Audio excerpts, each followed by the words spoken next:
Your letter, my dear lands, has refreshed my blood, and never, I confess, did I stand so much in need and consolation. I cannot contemplate without terror that host of emigrants thirsting after vengeance who surround the government and seize upon the patrimony of the Republicans. Let Bonaparte not deceive himself. These men who have at first considered their return as a favor will soon look upon it as an act of necessity. Their pretensions will rise in proportion as they gain influence, and they will in the end renew their plots and machinations, if indeed those plots have ever been interrupted. A frightful alternative then presents itself. Either the government will adopt violent measures, which will tend to render it odious, or it will be overthrown. The only way to escape from such a fate, to save France and to gain immortal fame, is I have told Bonaparte 100 times, to call around him men who have sincerely the interest of their country at heart. What can he expect from those political chameleons who under every new circumstance have assumed a new mask, who are as contemptible by the mutability of their opinions as by the baseness of their character, who have been the flatterers of power in whatever hands it was placed, who have shared in all the crimes, fomented all the excesses, and aggravated all the misfortunes of the revolution? Republicans are the only men he can unalterably attach to himself, and it is easy to see why. The royalists will ever regret their distinctions, their privileges, their riches. Places and influence will never console them for the absence of their idol, and they will only accept them in order to be enabled to rebuild its altars.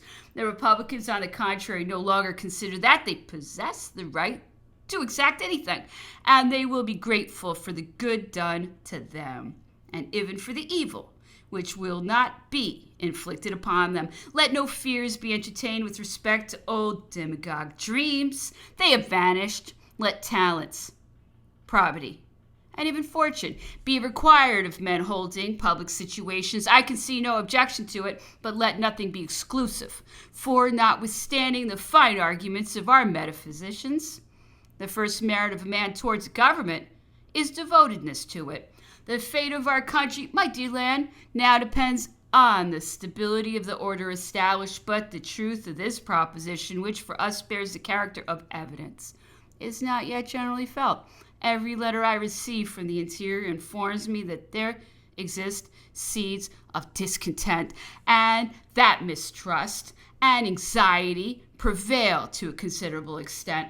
The army also does not view quietly certain appointments. The name of Bonaparte alone still maintains confidence, but let him answer this question. If the first consul were not present to restrain the excesses of passions, what would become of the state? And who can warrant the duration of its existence? It is therefore necessary to raise up a rampart independent of that existence, and sufficiently strong to oppose disorders, the bare idea of which makes one shudder. And such a rampart will be raised when public situations shall be filled by staunch patriots. Never cease, say, dear friend, to repeat these truths, and since his ear is still accessible to the accents of candor, use the influence of your integrity and your friendship for him. Give you to induce him to beware of those perfidious beings who only flatter him to kill him. Bonaparte is the man of our country. Our fate is closely linked with his. We must undeceive him and save him. Yours, 18th. Found the emperor's health in the same state, ordered the same remedies. Napoleon was now quite well again. He was active and in good spirits, congratulating himself upon having escaped from medicines. Patience, he said, was at least as efficacious as pills, and I had some reason to be convinced of its virtue. I was going to reply, but he had hardly said the last words before he was in the next room. I followed him, and we went into the garden, where the conversation turned exclusively upon Corsica, years of his childhood, and his relations. His entrance into this world had been as sudden and unexpected as his elevation and his subsequent misfortunes. His mother, though near her term, had shared the fatigues of the war for liberty.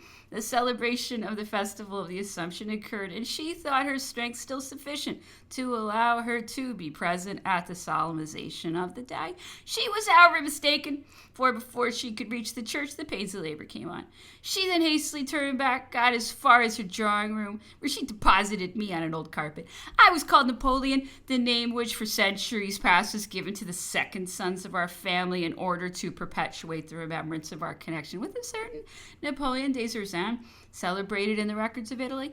In recapitulating the events that had preceded his birth, he admired the courage and strength of mind his mother had then displayed, and with which she had borne losses and privations of every kind, and braved fatigue and danger. She had the head of a man upon the body of a woman. Such was not the case with the archdeacon. He regretted his goats, the Genoese, and everything that was gone. He was, however, a most worthy man, good, generous, and enlightened. He acted the part of a father towards us and retrieved the affairs of our house, sound in mind, though bedridden by infirmities. He suffered no abuse to escape his vigilance. He knew the strength and the number of our cattle, ordered such animal to be killed, such other to be sold or kept, assigned to each herdsman his lot, and gave each his particular instructions. Our mills, our cellars, our vineyards were kept under the same strict regulations. Order and abundance reigned everywhere, and our situation had never been more prosperous. The old gentleman was rich, but did not like to part with his cash, and was particularly bent upon persuading us that he did not economize. When I asked him for money, he would answer, "You know very well that I have none, and that the expeditions of your father have not left me anything." At the same time, he authorized me to sell a head of cattle or a pipe of wine, and that answered the same purpose. We had, however, seen a certain bag, and we were vexed to hear him plead poverty with gold pieces in his bed, but therefore resolved to play him a trick. Pauline was then quite a child. We gave her our instructions. She pulled out the bag, and the doubloons rolled about and covered the floor. We laughed heartily, whilst the old gentleman was half choked with rage and confusion. Mama came, scolded us, and picked up the money, which the archdeacon assured us did not belong to him.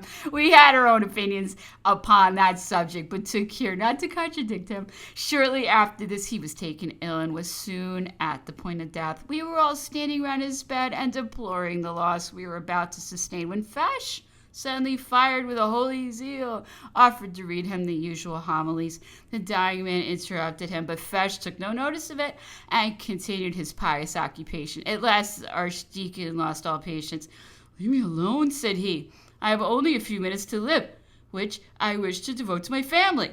He then bade us approach his bed and gave us some advice and instructions. "You are the eldest of the family," said he to Joseph, "but the head of it is Napoleon. Recollect that." And he expired amidst the tears and lamentations which this melancholy spectacle drew from us. Left without a guide or protector, my mother was obliged to take upon herself the direction of affairs, and the burden was not too much for her strength. She conducted and administered everything with a degree of wisdom and sagacity not to be expected from her sex and age. Ah, doctor, what a woman! Where shall we find her equal? I was listening and admiring the emperor's recital and waiting until he should think of himself again and speak to me about his health. This soon occurred. He had not taken any exercise for such a length of time that he was quite tired and felt surprised at his lassitude, which was a natural consequence of the life he had been leading. "What am I to do, doctor?" "Take exercise." "Where?" "In the gardens, in the fields, in the open air." "What? In the midst of the redcoats?" "No, sire." "How then?" "You must dig the ground, turn up the earth, and thus escape from inactivity and insult at the same time." "Dig the ground?" "Yes, doctor, you're right. I will dig the ground." We returned indoors. The emperor made his arrangements, and the next morning he was already at work. He named Navarrez, who had been accustomed to rural occupations, head gardener, and worked under his directions. His first attempts were successful, and desirous that I should witness his dexterity, he sent for me. "Well, doctor," said he, as I approached, "are you satisfied with your patient? Is he obedient enough?" In saying this, he held up his spade, laughed, looked at me, shook his head, glancing his eye at what he had done. "This is better than your pills, Antommarchi. You shall not physic me any more." He set to work again, but leapt off after a few minutes. "This occupation is too laborious. I'm exhausted.